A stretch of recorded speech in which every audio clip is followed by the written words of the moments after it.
Hey guys, Scott Canterbury back home from St. John's River, the start of the 2020 Elite season with the Bassmasters, and just going to recap the tournament a little bit. Ended up finishing 6th place. People kept up with it. I was on live every day. I did lose a few fish that hurt me. Ended up swapping rods late in the tournament and might have helped me a little bit. I don't know. It could have just been a confidence thing. Those tidal fish were real bad about. I caught most of my fish on a net bait salt lick, and their fish are real bad about when they hit your bait, hitting a worm. I'm pitching in pads.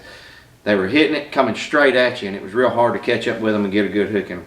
But most of the damage I done all week was on the net bait salt lick, just like I said, with a Titan tungsten 5/16 ounce weight.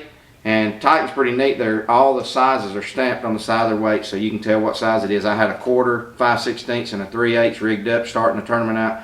Most of the damage came on a 5/16. I caught some fish on I changed hooks a couple of times. I went from an offset wide gap to a straight shank jungle hook. I tried 2 or 3 different things, but that's how I caught most of my fish.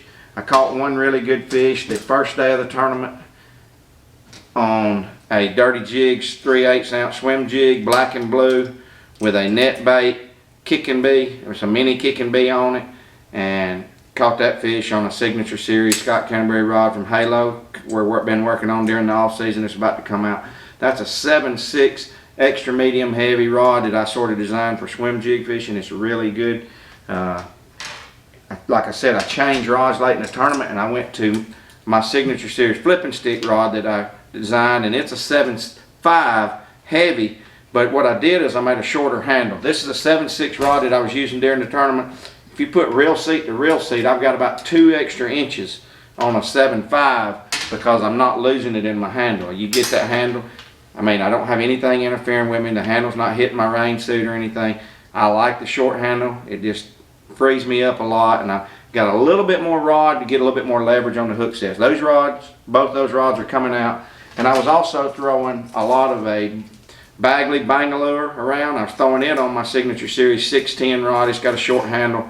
Designed that rod for square billing, jerk baiting, but it seemed to work really good throwing a Bangalore around top water because you got that short handle. It's easy to work your rod. So that's pretty much to sum up. I was throwing Ardent Apex Grand reels. Most of them are 7/3-1. I think I had a 7/3-1 on everything that I was throwing.